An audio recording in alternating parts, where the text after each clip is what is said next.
Hello everybody and welcome back to another episode of Pointless Top 10, a show where we make top 10 lists out of pointless things. Why are we flying by this pointless statue in Booty Bay? Because inside pointless things are treasure. Let's begin. 10. Number 10 is the giant dwarf statue at the entrance of Ironforge, and I always thought this was just some random dwarf statue that was like, hey, welcome to Ironforge, here's a dwarf, and I was like, okay. But apparently no, this is Modimus Anvilmar. I think that's how you say it, Modimus.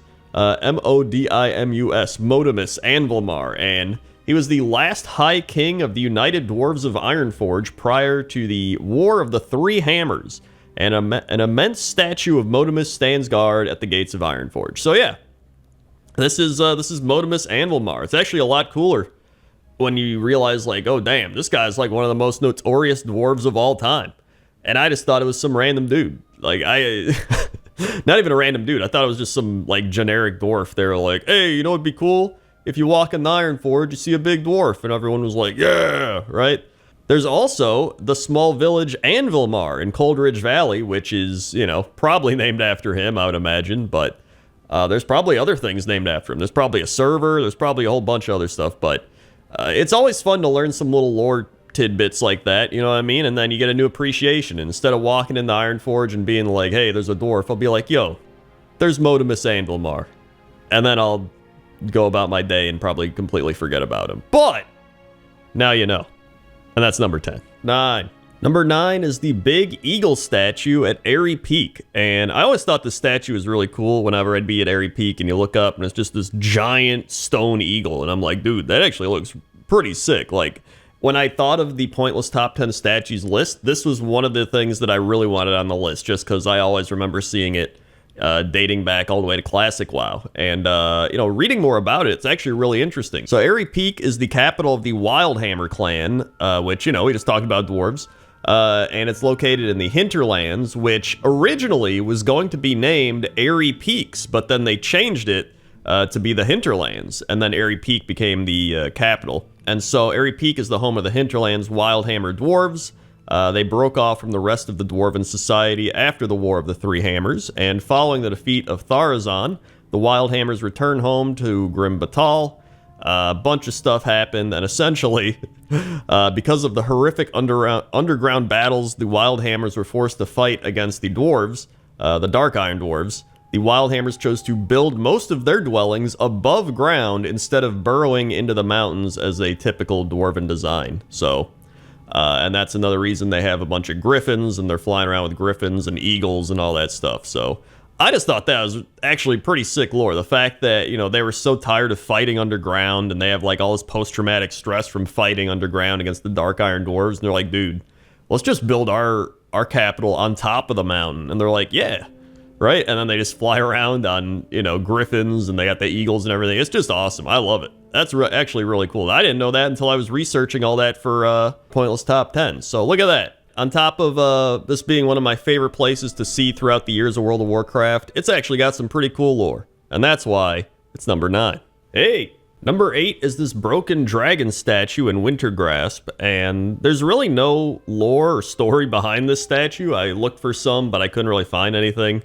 But it's one of those statues that I see in the game and I feel like is really underappreciated, because I never even really knew about this statue, and somebody mentioned it and I went to look at it and I was like, yo, this is actually a really cool statue, like a big dragon statue. And I feel like people that are in Wintergrasp, you're just kind of, you know, AFKing, fighting at the gates of Wintergrasp, or fighting for vehicles, doing all this stuff, and you don't take the time to just look up and be like, dude, there's a big-ass broken dragon statue over there. You know what I mean? Especially now we're in the current expansion. We're in his dragon flight. So I was like, you know what? This is probably a great time to show off this dragon statue.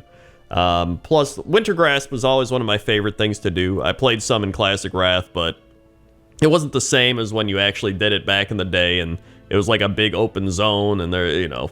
But it's whatever. I mean, either way, I wanted to shout this statue out, give it some love. And there's really nothing else to it. I think it's just pretty cool. 7. Number 7 are the big flying cat statues in Uldum. And I wanted to pick a statue in Uldum because Uldum has so many statues in it. Like, You could probably just do an entire pointless top 10 of Uldum statues, to be honest, but I thought these were probably the coolest. I really love the flame that they're holding, and both these big winged cat creatures. I think they're Sphinx. I don't even know, but you know, they're just standing up there over the mountains, kind of overlooking the entire zone, and I just thought it was pretty neat, pretty sick. I was gonna say sick again, but I feel like I've been saying sick this entire time. Like, oh, that's pretty sick. I don't know. I just think they're cool. That's really it. I tried to look up some lore on them, but the only thing I found was somebody just saying this place has more statues than Stormwind. So that's how you know. There's a lot of statues here. Which, by the way, I was gonna include Stormwind in this list, but I just made pointless top 10 bridges, and I put a bunch of statues from Stormwind on the bridges in that video, and I was like, well, I want to do another thing where I'm just doing a bunch of statues in Stormwind. So listen, pointless top 10, it's always going to have things that people say that I left out that'll be like, Crendor, you missed out this statue. You missed that statue. How could you forget about this statue? All right, calm down. You can make your own top 10 list, okay? And then there you go. But as for me, these are on it. And they're number 7.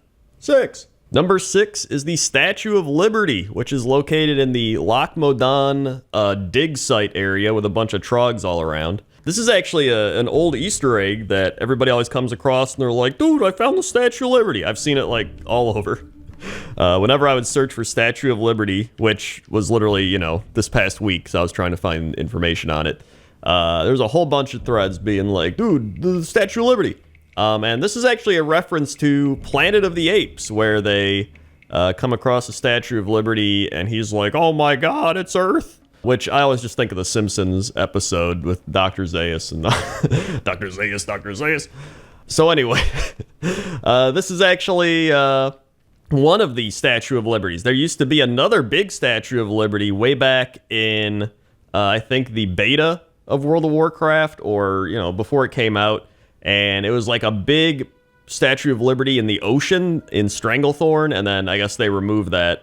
So either way, I thought this was a cool statue. You know, it's a little bit of an Easter egg type thing, and I was like, hey, that should be on the list. So I put it at number 6. 5. Number 5 is the Ravencrest Monument in Azshara, and this one was recommended by a lot of people. They're like, you gotta do the Ravencrest Monument, so I did.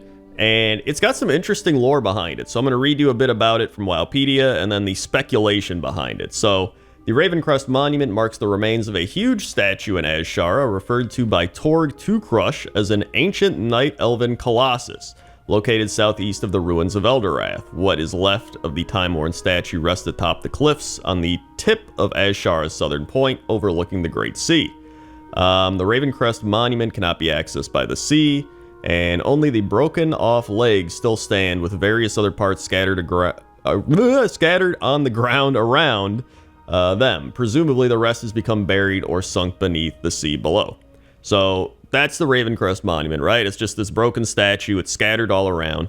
But people are like, well, who is this, right? Is this some notable night elf? Is this actually Ravencrest? Like, who is this? So, a common theory is that the monument was raised in honor of Lord Kurtalos Ravencrest, who led the mortal forces after the fall of Zin Ashari, Suramar, and countless other cities against the Burning Legion during the War of the Ancients. However, the remains of the statue appear to depict a female night elf, though it may be simply due to model recycling, and based on its proximity to Eldorath, a city which predates the War of the Ancients and was destroyed during the Great Sundering, it is quite possible that the monument also predates the war and was raised in honor of some other notable night elf named Ravencrest.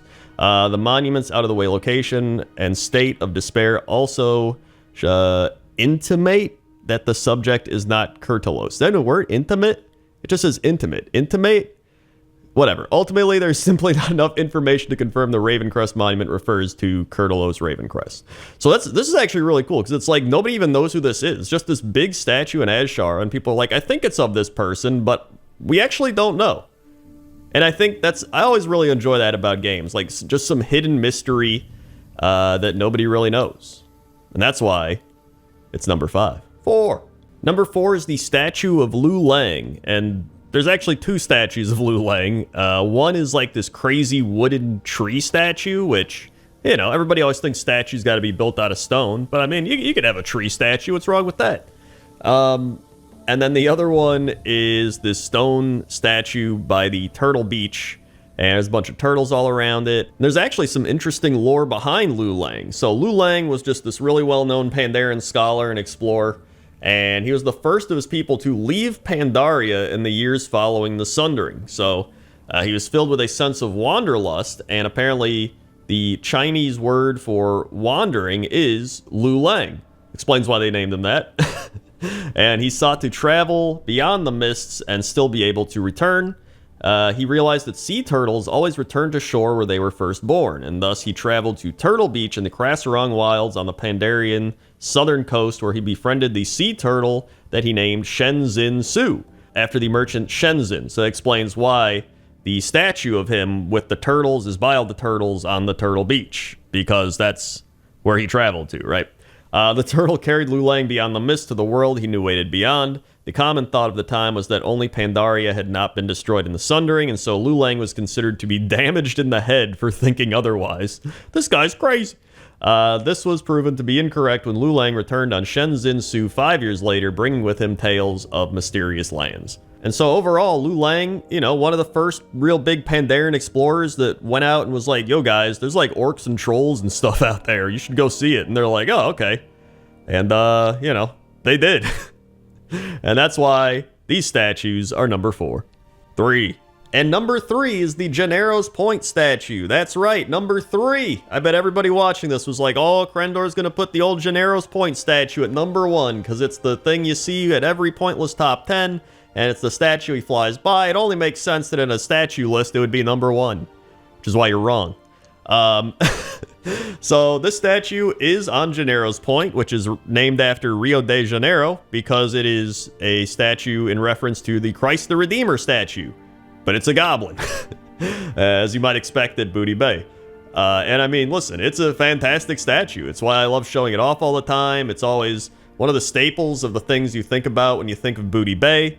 You know, it's a classic for World of Warcraft, and so it had to be up here on the list. But I wanted to take the time to talk a bit about Pointless Top 10 while we have this statue here, because I realized a few Pointless Top 10s ago, I was like, guys, everybody keeps saying the things on the list aren't pointless, and I was like, well, yeah, that's because the list itself is pointless, you know what I mean? So I was like, okay, right, like we're making pointless lists about things, that's why this is Pointless Top 10. But then I realized, while I was listening to a Pointless Top 10, that in the intro I say, a show where we make top 10 lists out of pointless things. And I was like, wait, hold on a second. In the intro, I say we're making lists out of pointless things. But nowadays, I say that the list is the pointless thing and the things aren't pointless. So I'm like, which one is it? And that's where it leaves us right now. Which one is it? And I'm going to give you a proper answer right here, okay? Pointless Top 10 is like a piece of art. It's up for interpretation by the viewer. Maybe you think the list is pointless. Maybe you think the things on the list are pointless. Maybe you think none of it's pointless. But in an essence, that is in itself pointless. And I don't know what I'm talking about. So that's number 3. 2. Number 2 is a bit of an unconventional one, but it is the Utgard Pinnacle. Specifically, not a statue of the Utgard Pinnacle, but when you walk into the instance, there's this big treasure room, and there's a bunch of gold and stuff all over, but there's statues all over. And the only reason I know about this is because I farmed this place so many times trying to get the blue proto drake, which I still haven't. I'm on attempt like 130. All right. And there's actually some really cool statues in here. There's the Ravencrest Monument, which is on this list. I don't know if this is like a miniature version of the real one or a fake one, or I don't know how they got it. There's a statue of what I think is Queen Ajara. There's a statue of like Sylvanas, or a blood elf hunter, or maybe her sister, something like that. There's a Scarlet Monastery guy, or like a priest. I thought he was a pirate at first, I'm not gonna lie. There's a Stranglethorn statue head, like probably by Zul'Gurub. There's a centaur guy that I have no idea who he is. He's just some centaur statue. And then there's some human knight guy with like a chalice or something on his chest. I have no idea who that is either. So if you know who any of these ones that I don't know, did I even say that correctly? If you know any of these that I don't, put it in the comments section. Be like, oh, that's Uther's brother, Guther. It is I, Guther. And he's like the lesser known brother, and he's you know, he got a statue made after himself because he got really jealous of Uther, and he's like, this is my statue, and they're like, nobody cares, and then somebody found it, and they're like, is that Uther? And they're like, yeah, throw it in the treasure room with the others, and then that's Guther. Guther's statue, everybody. That's number 2. 1! And number 1 are the Dark Portal statues, and after really thinking about it, I was like, you know what? These statues have to be number 1, because there's just so much mystery, so much lore, so much just nostalgia behind these statues. Like, when you booted up World of Warcraft for the first time, all the way back in like 2004, 2005, these were the statues you saw on the login screen, right? Like, boom, there they were. I mean, these were here in Warcraft 3.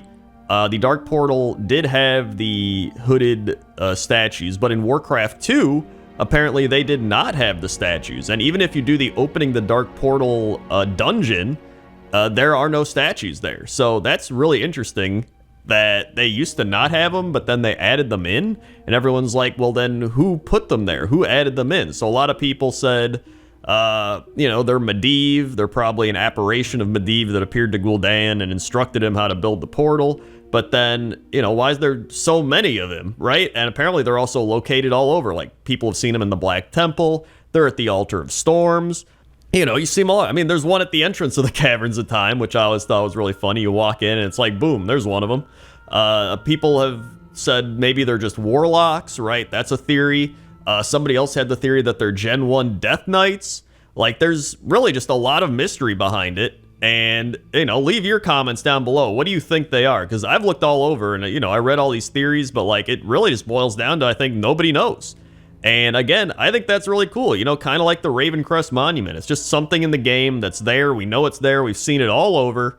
And yet, we really just don't know. And that's why it's number 1. Hey everybody, thanks for watching this episode of Pointless Top 10. Make sure to like, comment, subscribe. Also, if you want to see some other Pointless Top 10s, I'll put them on the screen right there. We got boars, we got skeletons, we got lakes, we got a whole bunch of them. Check them all out. We also got Patreon. If you want to support me over there, I got a whole bunch of stuff on Patreon. And YouTube members get a Q&A every month, so you can check that out as well. Okay? Okay. See ya.